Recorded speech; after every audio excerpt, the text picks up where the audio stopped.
gusto na lang sumuko ni LeBron James, nag-showtime pa naman si Stephen Curry, pinag-aasar pa ang Lakers. Napashimi ang greatest shooter, in-ankle break pa ang bantay. May pagka-LBJ din si Steph, pwedeng pang best actor. Los Angeles Lakers versus Golden State Warriors. Extended ang pahinga ni LBJ dahil hindi siya naka-lineup ngayon sa LA. Klay Thompson naman second time this season na coming off the bench. First quarter, napakaganda ng simula para kay Stephen Curry. Pasok kagad ang dalawang sunod na tira sa 3 points. Binibigyan ng magandang space ang greatest shooter. Heto pa ang isang highlight. Ganda ng low look behind the back pass na ginawa dito ni Steph na nauwi sa wide open dunk ni Andrew Wiggins. Kontrolado ng Warriors ang laban. Wala pa sa kalahati ng quarter, may double figure na si Curry. Hirap si Austin Reeves depensahan etong si Steph. Matinding buwatan naman ang ginawa ni Anthony Davis dahil wala si LBJ sa kanya pinakaiikot ang opensa ng Lakers. 13 points sa first quarter si AD with 2 blocks. Nakakalamang pa sila under 4 minutes pero agad na binurayan ni Steph. Near logo 3-pointer kontra sa dalawang depensa ng Lakers. Hype na hype si Curry at pasayaw-sayaw pa.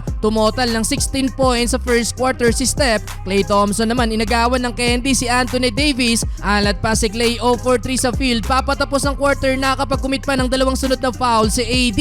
Podziemski sacrificing his body 31-28 end of first quarter. Second quarter, labanan ng second unit. Jackson Hayes pinatayo sa upuan si LeBron James matapos ang ginawa niyang slam dunk. Napaalog pa ng ulo si LeBron James pero may pangsagot dyan ng Warriors mula sa rookie na si Trayce Jackson. Mabigyan lang ng bola to sa ilalim, 95% may papasok niya ang tira. Paano ba naman kumana ng 13 straight points ang rookie? Credits na din sa magagandang setup ng teammates. No look pass ni Steph. Libreng-libre ang rookie. Under 5 minutes, tuwang-tuwa si Curry nang finally pumito na din ng foul ang referee. Well nag-run ng Warriors, Brandon Podziemski. Di lang sipag ang atid, pati na din sa opensa. Back-to-back 3 points mula sa rookie Stephen Curry. Ankle breaker kontra kay Max Christie. Tuwang-tuwa ang greatest shooter na ipasok pa ang tres. Nasundan din niya ng fast break layup.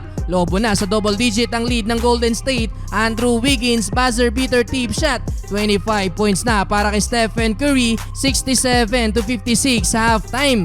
Entering the third quarter, pwedeng pang best actor dito si Stephen Curry. Ganda ng pagkakabenta niya ng foul. Lipad si Steph mga bro kahit dumaplis lang ang kamay ni Hachimura. Draymond Green trash talk na sa bench ng Lakers nang maipasok tong tres na magapalalo ang lead ng Warriors. Halfway mark, Stephen Curry 3-pointer. Nangalikot na lang din ng ipin sa bench si LBJ. Though nag-mini run pa ang Lakers bago mag-last 2 minutes pero agad namang nabawi yan ng Warriors. Klay Thompson sa wakas nakapuntos na din. 3-pointer natapos sa buzzer beater ni Jonathan Kuminga. 98-82 mga bro, end of third quarter. Well, fourth quarter, kontroladong kontrolado pa din ng Warriors ang lead. Hirap ang Lakers maibabayan sa single digit. Napasigaw na sa referee si Spencer Dinwiddie. Halfway mark, Jonathan Kuminga slam dunk sa harap ni Anthony Davis. 17 points pa din ang inahabol ng Lakers mga bro. Dunk 10 mula sa rookie na si Trayce Jackson. 113-96. Dahil dyan mga bro, unti-unti nang nawalan ng kumpiyansa ang LA hanggang sa tuluyan na ding inilabas si Anthony Davis at binigay na ang panalo sa Golden State Warriors. 30 points para kay Stephen Curry.